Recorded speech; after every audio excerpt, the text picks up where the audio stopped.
कृष्ण मनमोहना नम्मा गोपाल नम्मा कृष्ण।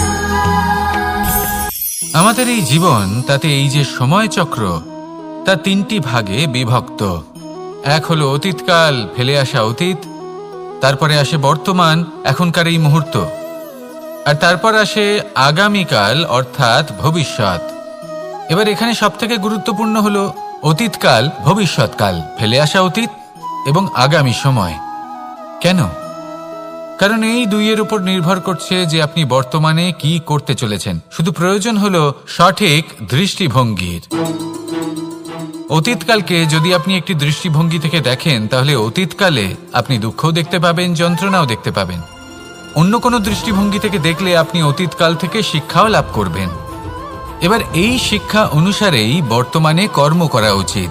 এবং যদি ভবিষ্যতের কথা বলি, তাহলে বলবো ভবিষ্যতের কথা ভেবে আপনি আজ অবশ্যই চিন্তিত হতে পারেন।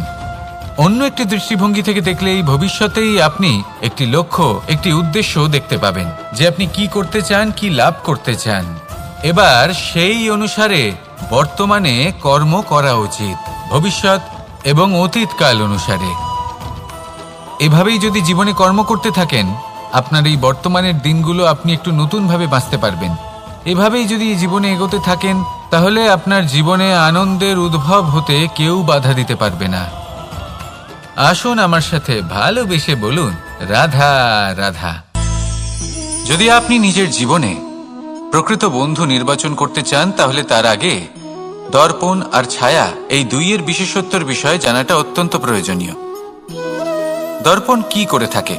যখনই আপনি দর্পণের দিকে তাকাবেন, ও শুধুমাত্র আপনাকে সত্যের সাথে অবগত করাবে, ও আপনাকে কখনো মিথ্যে বলবে না। সেখানেই যদি ছায়ার কথা বলি, তাহলে দেখুন ছায়া কি করে। সব সময় আপনার সাথে থাকে, কখনো আপনার সঙ্গ ত্যাগ করে না। এবার আপনার জীবনে যদি এমন কোনো বন্ধু আসে যে সবসময় আপনাকে সত্য কথা বলবে, আপনার অপগুণের বিষয়ে যদি আপনাকে বলে কিন্তু তাও সে সত্যিই বলবে, তাহলে তার উদ্দেশ্য কিন্তু আপনাকে দুঃখ দেওয়া নয়। সে আপনার অজ্ঞানতা, আপনার ভ্রম দূর করতে চায়। যদি আপনি কোনো অনুচিত পথে চলতে থাকেন, তাহলে সে আপনাকে বাধা দিতে চায়। আর যদি সেই মিত্রই ছায়া সঙ্গীর মতো হয়, সে কখনোই সুখ দুঃখে আপনার সঙ্গ ত্যাগ করবে না। তার উদ্দেশ্য হলো সবসময় আপনাকে রক্ষা করা।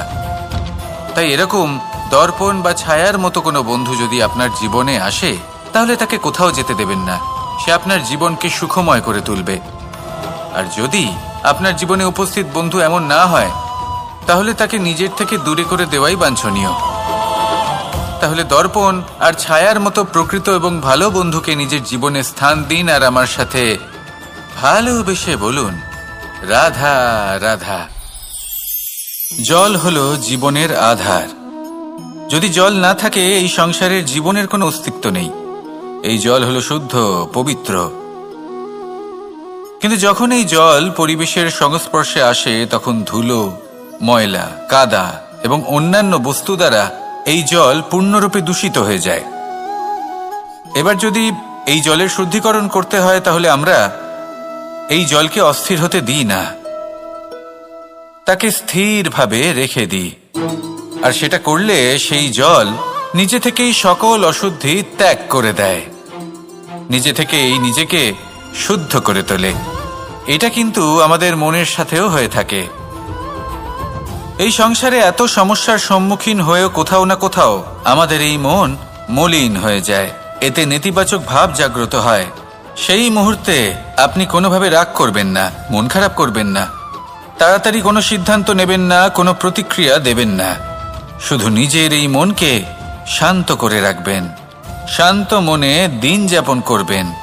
যদি এটা করেন, তাহলে আপনি নিজে থেকেই বুঝতে পারবেন যে কি কি অশুভ ভাব আপনার মধ্যে জাগ্রত হয়েছে, আর কি কি শুভ চেতনা আপনাকে জাগ্রত করতে হবে। আপনি নিজে থেকেই এমন পথ খুঁজে পাবেন, যার দ্বারা এই অশুদ্ধি আপনি ত্যাগ করতে পারবেন। আসুন আমার সাথে ভালোবেসে বলুন, রাধা রাধা। এমন অনেক মানুষ আছেন যারা আমাকে ভগবানের পরিভাষা জানতে চান, যে ভগবান আসলে কি, তিনি কেমন।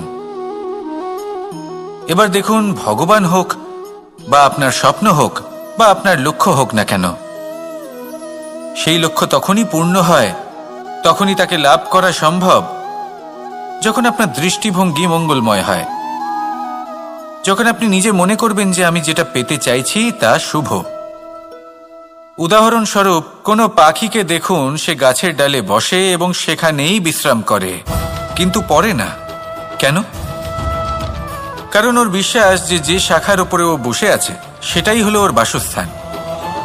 যদি আপনি বিশ্বাস করেন তাহলে আপনি পাথরের মধ্যেও ভগবান দর্শন করতে পারবেন। আর যদি বিশ্বাস না থাকে তাহলে যদি ভগবান সামনে দাঁড়িয়েও থাকে তবেও আপনার বিশ্বাস হবে না। তাই বিশ্বাস করতে শিখুন। এই বিশ্বাসের আধারেই আপনি সেই সব কিছু পাবেন যা আপনি পেতে চাইছেন। আসুন আমার সাথে ভালোবেসে বলুন, রাধা রাধা। কেউ আমাকে মাখন চোর বলেন, কেউ বা আমাকে মুরলী মনোহর বলেন, কেউ আমাকে যুদ্ধবিমুখ বলেন, কেউ বা আমাকে সুদর্শনধারী বলেন, কিন্তু আমি আসলে কে? আসুন, আজ আমি আপনাকে আমার আসল পরিচয় জানাবো। বাড়িতে সুস্বাদু মাখন থাকা সত্ত্বেও গোপীদের কাছে সুমধুর ভালোবাসাপূর্ণ বকুনি খাওয়া যে ভালোবাসে সেই হলো কৃষ্ণ। আঙুলে সুদর্শন চক্র থাকা সত্ত্বেও যে রথের লাগাম ধরে থাকবে সেই সিদ্ধান্ত নিয়েছে সেই হলো কৃষ্ণ। দ্বারকার মতো অনন্য রাজমহল থাকা সত্ত্বেও সুদামার মতো সখা যার অত্যন্ত প্রিয় সেই হলো কৃষ্ণ। যদি আপনার মনে প্রেম থাকে, আপনি প্রেম বিতরণ করেন, সবাইকে ভালোবাসেন এবং ভালোবাসা রক্ষার খাতিরে শস্ত্র হাতে নিতেও আপনি সক্ষম থাকেন, তাহলে আপনি হলেন কৃষ্ণ। আসুন আমার সাথে ভালোবেসে বলুন, রাধা রাধা। আমাদের জীবনে 7 ধরনের সুখ আছে, আর সেগুলো লাভ করার জন্য আমরা অত্যন্ত প্রচেষ্টা করি। কিন্তু কোনো প্রচেষ্টা করার পূর্বে তা কিভাবে করব সেটা বোঝা খুব প্রয়োজন, আর সেখানেই আমরা ভুল করে থাকি। যে কাজটা আমাদের পরে করা উচিত সেটাই আমরা আগে করে বসি। আপনাকে স্পষ্ট করে বোঝাই, প্রত্যেক সুখের সাথে 2টি ক্রিয়া জড়িত থাকে। এবার যখন আমরা ধনের কথা বলি তখনও 2টি ক্রিয়া জুড়ে থাকে। প্রথম ক্রিয়া হলো ধন অর্জন করা, দ্বিতীয় ক্রিয়া হলো ধনের ব্যবহার করা। আর জীবনে ধনের ব্যবহার করার পূর্বে ধন কিভাবে অর্জন করতে হয় তা শেখা অত্যন্ত প্রয়োজনীয়। আমরা মন্দিরে যাই, ভগবানের আরাধনা করি, তার জন্য পুজো করি, ওনাকে প্রসন্ন করতে চাই, কিন্তু তার আগে ভগবানের ওপর আস্থা রাখা প্রয়োজনীয়। যদি আপনার অটল বিশ্বাস থাকে তবেই আপনি প্রকৃত ভক্ত হয়ে উঠতে পারবেন। এবার যদি আপনি বক্তা হয়ে থাকেন, শ্রেষ্ঠ বক্তা হতে চান, এই সংসারের সামনে নিজের বক্তব্য রাখতে চান, তাহলে কথা বলার পূর্বে কথা শুনতে শিখুন, তবেই আপনি একজন শ্রেষ্ঠ বক্তা হয়ে উঠতে পারবেন।